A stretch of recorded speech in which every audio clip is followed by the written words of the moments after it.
결혼한 지 12년이 되었습니다. 처음 시댁 제사를 맡았던 날, 저는 솔직히 조금 긴장했어요. 잘 보이고 싶고 또 며느리로서 당연히 해야 하는 일이라고 생각했죠. 그런데 그 당연이라는 말이 이렇게 오래, 이렇게 무겁게 제 양 어깨를 짓누를 줄은 그때는 몰랐습니다. 시댁의 제사는 1년에 2번 정도였지만 부담은 그 이상이었어요. 차례상 차리는 음식들은 하나하나 손이 많이 갔고 무엇보다 제가 혼자 해야 하는 구조가 문제였죠. 남편은 말이 없고 성격도 순한 편이지만 이상하게 제사만 되면 눈앞에 없는 사람이 됐습니다. 주방 앞을 지나가며 고생해 한마디 툭 던지고는 소파에 털썩 앉아 TV를 켜버리곤 했어요. 그 모습이 몇 년을 반복되다 보니 고생해란 말도 고마움이 아닌 면피처럼 들리더라고요. 시어머니는 늘 같은 말투였습니다. 아이고, 며느리 아니었으면 우리 제사도 큰일 날 뻔했네.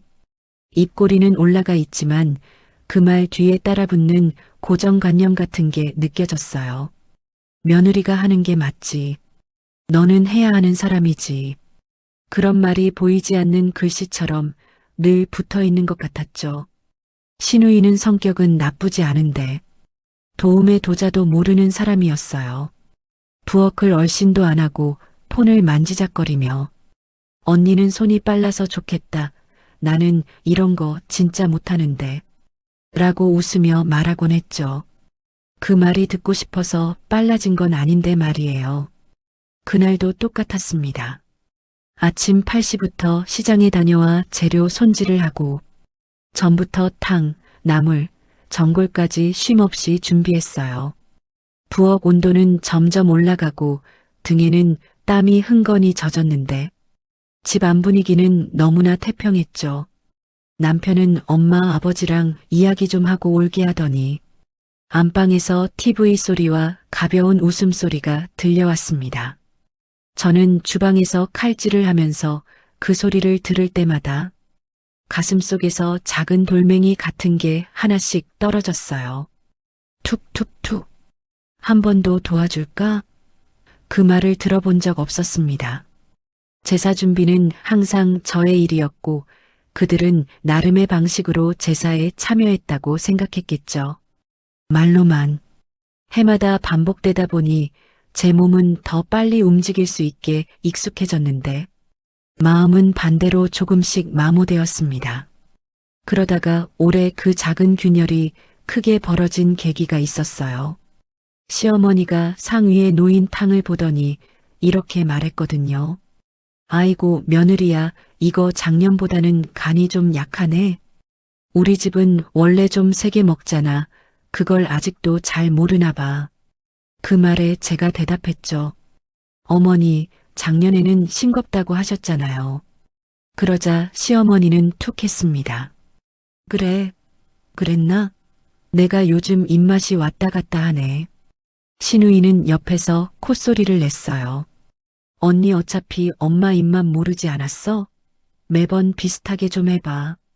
그 말에 제가 잠시 손을 멈추고 조용히 숨을 들이마셨습니다. 조금만 도와주고 조금만 옆에서 움직여주고 조금만 이해해줬다면 그 말들이 이렇게 가시처럼 꽂히진 않았을 텐데요. 그 작은 말들이 12년치 상처를 찔러서 터뜨리는 데는 1초도 걸리지 않았습니다. 그날따라 제 마음 깊은 곳에서 말로 표현하기 어려운 어떤 감정이 자라기 시작했어요. 억울함, 서러움, 고독, 분노, 체념. 그 모든 게 한 덩어리로 뒤섞여 가슴 한가운데 걸린 느낌이었죠. 웃기게도 그 감정이 올라오는 순간에도 손은 계속 움직였습니다. 몸이 기억한 대로 익숙한 대로. 그러다 문득 이런 생각이 들었어요. 내가 없으면 이 사람들은 어떻게 될까? 그 생각이 머릿속을 스치고 지나가는 순간 손끝이 떨렸습니다. 그리고 그 떨림이 제가 12년 동안 참고 참았던 마음의 문을 조금씩 아주 조금씩 열기 시작했습니다. 제사를 마치고 식탁에 앉았을 때 몸은 천근만근인데 마음은 더 무거웠습니다.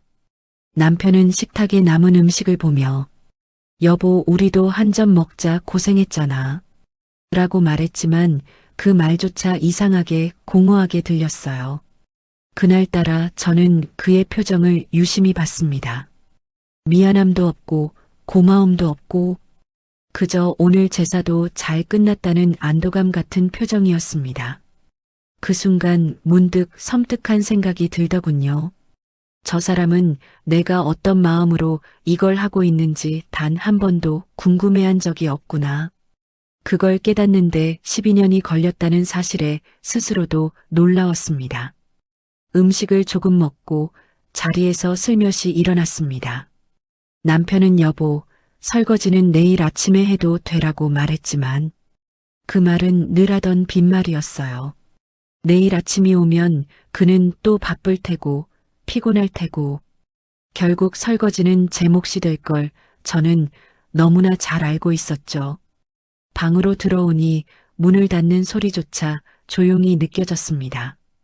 가방을 열고 옷을 넣기 시작했습니다. 큰 캐리어도 아니고 딱 34일 정도 지낼 수 있는 크기의 여행 가방. 옷 두세 벌, 여권, 지갑, 충전기, 세면백. 딱 필요한 것만. 짐을 싸는 동안 감정이 없더라고요. 화도, 슬픔도, 억울함도 사라지고 그냥 차갑게 가라앉은 감정만 남아 있었어요. 마치 오래된 마침표 하나가 마음 한가운데 툭 떨어진 느낌이었죠.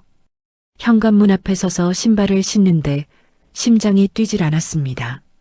그냥 마치 오래전부터 예정됐던 일을 약속된 시간에 실행하는 사람처럼 평온했어요. 거실에서는 시어머니와 시누이가 소파에 앉아 드라마를 보고 있었습니다. 시어머니가 힐끔 보며 말했죠. 어딜 나가니?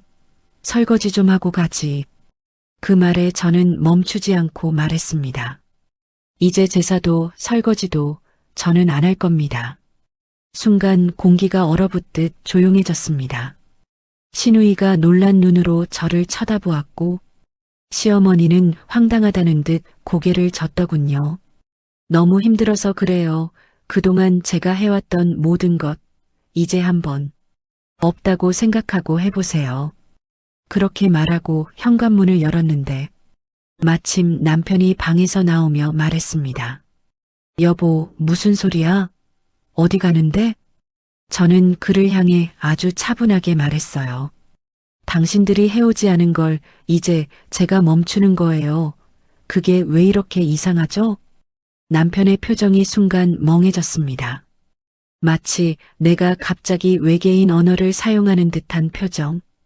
그 순간 저는 확신했습니다.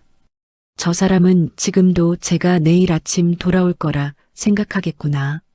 정말로 떠날 거라고는 상상도 못하겠구나. 그래서 말했습니다.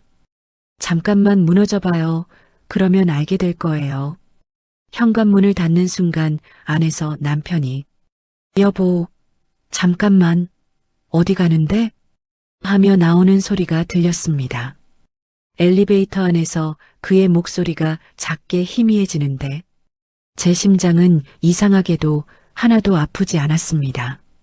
제가 문을 닫고 떠난 지 불과 10분이 지났을 뿐인데 남편은 거실을 서성이고 있었습니다. 진짜 화난 거야? 엄마, 뭐라고 한 거 없어요? 시어머니는 팔짱을 끼고 말했죠.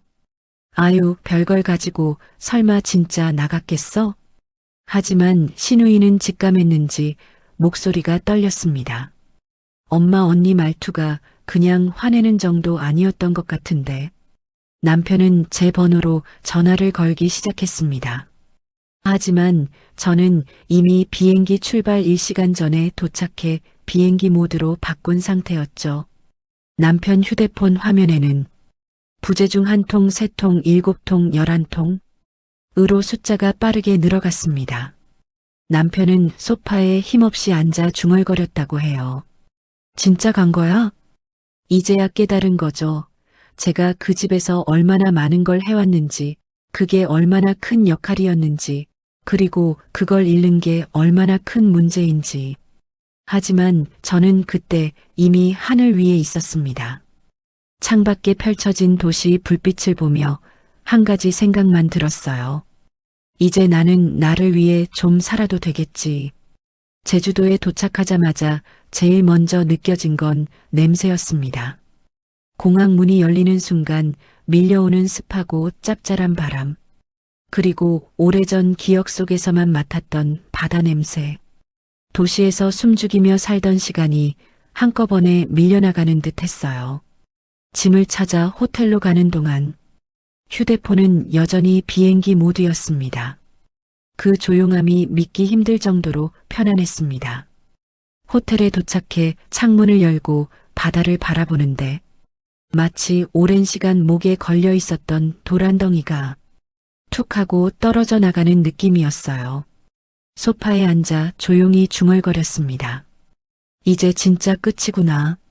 누구를 위해 사는 삶도, 누구 눈치 보는 삶도. 그렇게 한참을 바다만 바라보았습니다. 아무 말도 어떤 생각도 필요 없었어요. 파도 소리와 바람 소리가 마치 오래된 친구처럼 느껴졌습니다. 처음으로 깨달았죠. 나는 이렇게까지 지쳐 있었구나. 그 순간 깨진 컵 조각 위를 맨발로 걷던 지난 12년이 파도 소리와 함께 떠나가는 듯 했습니다. 제가 제주로 떠난 시간을 기준으로 집에서는 파장이 일어나기 시작했습니다. 남편은 기본적으로 아내는 하루쯤 삐쳤다가 돌아오겠지라고 가볍게 생각하고 있었습니다. 하지만 저녁이 되어도 밤이 되어도 연락이 닿지 않자 점점 목소리가 불안해졌대요. 왜 전화가 꺼져 있어? 도대체 어디 간 거야? 남편은 제 옷장이 열려 있는 걸 뒤늦게 보고 그제야 진짜로 달라졌다는 걸 깨달았습니다. 몇 벌 사라진 옷, 비어있는 세면백자리, 그리고 화장대 위에 놓인 메모 하나 없는 침대. 평소라면 제가 잠시라도 외출한다면 별것 아닌 물건 하나까지도 그대로 두고 나갔을 텐데 진짜 떠난 거야? 남편의 입술이 떨리며 그렇게 말했답니다. 시어머니는 남편보다 더 심각했습니다. 아니, 내가 뭘 잘못했기에 애 엄마가 집을 나가니? 그 말에 남편은 결국 버럭 소리를 질렀습니다. 엄마, 그게 지금 중요한 게 아니잖아요. 그렇게 둘이 싸우기 시작했고 신우이는 그 옆에서 눈치를 보며 말했대요. 오빠 언니가 전에 말했잖아. 제사 준비 거의 혼자 한다고. 우리가 너무 기대한 것 같다고. 그 말에 시어머니는 갑자기 말문이 막혀버렸다고 합니다.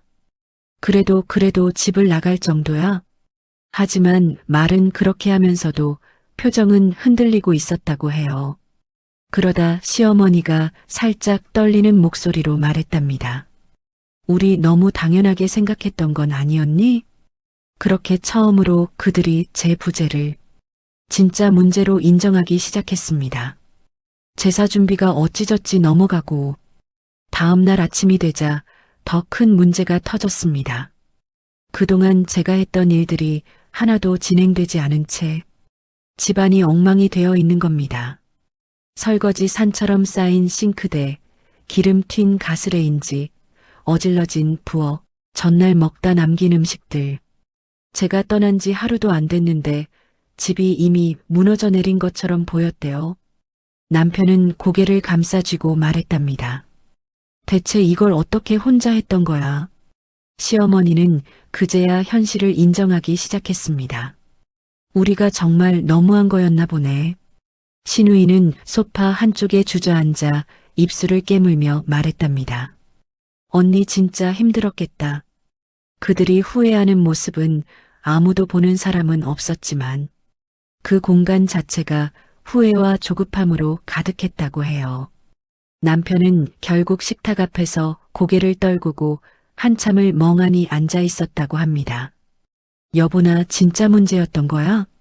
그 말이 집안에서 허공에 울렸습니다. 대답은 아무도 하지 못했습니다. 아무도 책임을 피할 수 없었기 때문이죠. 저는 그 시간 호텔 침대에 누워 아무런 방해도 없는 상태로 초콜릿 한 조각을 베어 물고 있었습니다. 창문 밖으로는 제주 밤바다가 잔잔하게 흔들리고 멀리 배 지나가는 불빛이 보였습니다. 휴대폰은 여전히 꺼둔 채 머리는 아무 생각도 없고 몸은 그냥 편안했습니다. 파도 소리를 들으며 조용히 속삭였어요. 그래, 이제는 내가 나를 지킬 차례. 아내의 첫날 밤은 집 안면분과는 반대로 조용하고 평온하고 해방감으로 가득했습니다. 그리고 그 평온함은 내일, 모레, 그 다음날 점점 더 커져갈 예정이었습니다. 아내가 제주도에서 돌아온 날 집안은 이미 극도로 혼란스러웠습니다. 남편은 얼굴이 창백했고 시어머니와 시누이는 연신 눈치를 보며 조용히 서 있었습니다. 모든 제사 준비는 엉망이었고 그동안 아내가 없으면 아무것도 돌아가지 않는다는 사실을 뼈저리게 느낀 순간이었습니다. 남편이 먼저 입을 뗐습니다. 여보 정말 미안해. 내가 너무 무심했어. 시어머니는 목소리를 떨며 말했습니다. 우리가 정말 미안하다. 내가 그동안 너무 잔소리만 했지. 내가 없으니 얼마나 큰 수고를 했는지 이제야 알겠구나. 시누이 역시 눈물을 글썽이며 작은 목소리로 말했습니다. 언니 우리 용서해 주세요. 이제라도 도와줄게요. 하지만 아내는 그들의 눈치를 살피지 않았습니다. 그녀는 조용히 그러나 단호하게 말했습니다. 이제 더 이상 용서할 생각 없습니다. 그리고 한 발짝도 물러서지 않고 이어 말했습니다. 제사, 앞으로는 알아서 하세요. 제가 도와줄 일은 없습니다. 남편은 놀라움과 당황이 뒤섞인 얼굴로 말을 더듬었습니다. 그럼 앞으로 어떻게 하라는 거야? 아내는 냉정하게 눈빛으로 경고하듯 말했습니다. 제가 없는 동안에도 집안은 엉망이 되었죠? 이제 그 책임은 모두 당신들과 시댁에게 있습니다. 제가 나서지 않으면 어떻게 돌아가는지 직접 경험하세요. 시어머니와 시누이는 서로를 바라보며 침묵했습니다. 그들은 그제야 깨달았습니다. 12년 동안 아내가 모든 걸 감당했기에 집안이 돌아갔다는 사실, 손 하나 까딱하지 않던 남편의 무책임, 아내의 희생과 노고를 뼈저리게 느끼는 순간이었습니다. 그 순간 아내는 한쪽 창문을 열고 집안을 내려다보며 차분히 미소 지었습니다. 이제 내가 없어도 너희가 스스로 배워야 할 시간이야. 나는 더 이상 희생하지 않아. 그날 이후 집안 사람들은 제사를 준비하며 서로 눈치를 보고 서로를 탓하면서도 아내의 부재 속에서 자신들이 얼마나 무능했는지, 얼마나 아내에게 의존했는지 직접 경험하게 되었습니다. 남편과 시어머니, 시누이는 아내에게 용서를 구했지만 그녀는 더 이상 돌아보지 않았습니다. 그 대신 아내는 자유를 만끽하며 이제 자신만의 삶과 선택을 지켜나갔습니다. 단 한 번의 부재로 전달된 12년간의 억눌린 복수, 그동안 참아왔던 모든 불만과 희생이 이제 아내가 손을 떼는 것으로 완벽히 드러난 순간이었습니다. 영상 끝까지 봐주셔서 감사합니다. 구독과 좋아요 부탁드릴게요.